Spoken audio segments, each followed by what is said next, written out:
Okay friends, once again welcome to the YouTube channel maroon मेरे academy में आपका बहुत बहुत स्वागत है। पिछले वीडियो में हमने कवर किया था आर्टिकल 64। आज हम बात करेंगे आर्टिकल 65 की। अगर आपने अभी तक चैनल को सब्सक्राइब नहीं किया है तो प्लीज सब्सक्राइब करके चैनल को और भी आगे बढ़ाएं। इस आर्टिकल में दिया है the vice president to act as president or to discharge his functions during casual vacancies in the office or during the absence of president। यानी प्रेसिडेंट के absence में वाइस प्रेसिडेंट प्रेसिडेंट का काम करेंगे। इसके बारे में देखते हैं आगे क्या लिखा है। सबसे पहला clause, in the event of occurrence of any vacancy in the office of the president by reason of his death, resignation or removal or otherwise, the vice president shall act as a president until the date of which a new president elected in accordance with the provisions of this chapter to fill such vacancy enters upon the office। यानी अगर राष्ट्रपति का जो office है वो vacant हो चुका है या वो डेथ कर गए हैं, रिजाइन दे दिया हमने या हटाया गया उनको इम्पीचमेंट द्वारा, किसी भी रीजन से प्रेसिडेंट का ऑफिस अगर खाली होता है तो तुरंत उसमें vice president as a president office को ज्वाइन कर देंगे जब तक कि नए प्रेसिडेंट इलेक्टर होके नहीं आ जाते। ठीक है।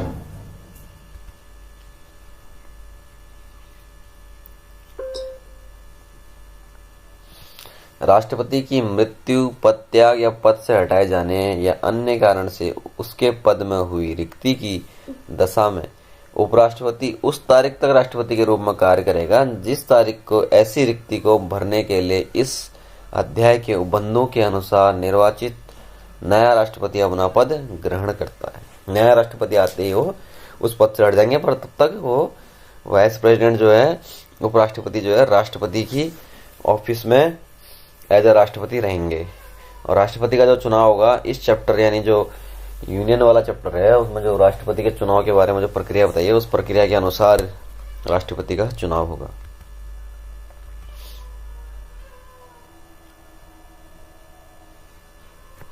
और इसमें क्या बताया, when the president is unable to discharge his function owing to absence, illness or any other cause, यानी absence हो गए, किसी कारण नहीं ज्वाइन कर रहे हैं अपनी ऑफिस, बीमार हो गए हैं या कोई भी दूसरा ऐसा कुछ कारण है जिससे कि वाइस जो प्रेसिडेंट है वो अपने फंक्शन डिस्चार्ज नहीं कर पा रहे हैं, अपना काम नहीं कर पा रहे हैं प्रेसिडेंट का।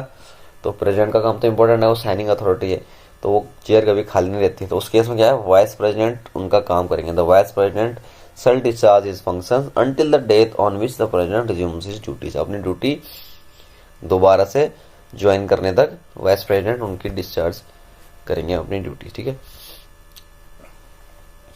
जब राष्ट्रपति अनस्पति, बीमारी या अन्य किसी कारण से अपने कर्तव्यों का निर्वहन करने में असमर्थ हैं तब उपराष्ट्रपति इस तारीख तक उसके कर्तव्यों का निर्वहन करेगा जिस तारीख को राष्ट्रपति अपने कर्तव्यों को फिर से संभालता है।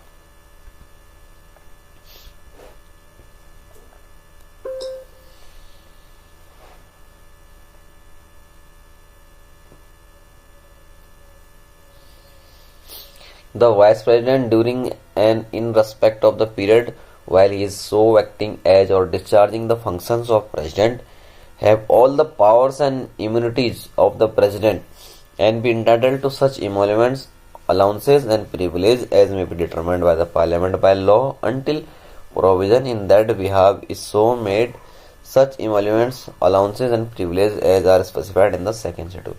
यानी सेकंड शेड्यूल के अनुसार जो भारत का जो संविधान के जो शेड्यूल्स हैं उसमें सेकंड शेड्यूल में जो बताया गया है उसके अनुसार जो भी राष्ट्रपति को पावर्स हैं, इम्यूनिटीज हैं, ठीक है, और जो भी इमोल्यूमेंट्स, अलाउंसेस और प्रिविलेजेस हैं राष्ट्रपति को सेकंड शेड्यूल के अनुसार वो सारे वाइस प्रेसिडेंट को मिलेंगे। यानी जब वो प्रेसिडेंट की चेयर में बैठे होंगे, एज अ प्रेसिडेंट काम कर रहे होंगे, तो सारे पावर, सारी जो फैसिलिटीज प्रेसिडेंट को मिलती हैं वो सारी फैसिलिटीज वाइस प्रेसिडेंट को मिलेंगी, इसमें बताया। उपराष्ट्रपति को उस अवधि के दौरान, उस अवधि के संबंध में जब वह राष्ट्रपति के रूप में इस प्रकार कार्य कर रहा है या उसके कृत्यों का निर्वहन कर रहा है, राष्ट्रपति की सभी शक्तियों और उन्मुक्तियां होंगी तथा वह ऐसी उपलब्धियां, भत्तों और विशेषाधिकारों का जो संसद विधि द्वारा अवधारित करे, और जब तक इस प्रकार उपबंध नहीं किया जाता है तब तक ऐसी उपलब्धियों, भत्तों और विशेषाधिकारों का जो दूसरी अनुसूची में निर्दिष्ट है हकदार होगा। तो यहाँ हमारा ये आर्टिकल समाप्त होता है। मैरून बेड़े के टीम बनाने के लिए बहुत बहुत धन्यवाद। चैनल को बहुत सारा प्यार दें, लाइक करें, शेयर करें सारे दोस्तों को, और कमेंट करें। अभी इंडियन कॉन्स्टिट्यूशन की सीरीज चल रही है तो इसमें सारे इंडियन कॉन्स्टिट्यूशन के आर्टिकल्स कवर होंगे। प्लेलिस्ट सेक्शन में जाके आप और भी इम्पोर्टेंट अलग अलग सब्जेक्ट में हमने जो बना रखे हैं, प्लेलिस्ट में जाओगे आप तो उसमें आपको पता लगेगा कि इंडियन ज्योग्राफी का भी हमने डाल रखा है, ठीक है। उसके अलावा रीजनिंग के भी हैं, तो मैथ्स के हैं और स्टैटिक जीके के हैं। तो आपको अलग अलग सब्जेक्ट में आपको वीडियोस मिल रही हैं इसमें, तो चैनल पे बने रहिए। Thank you.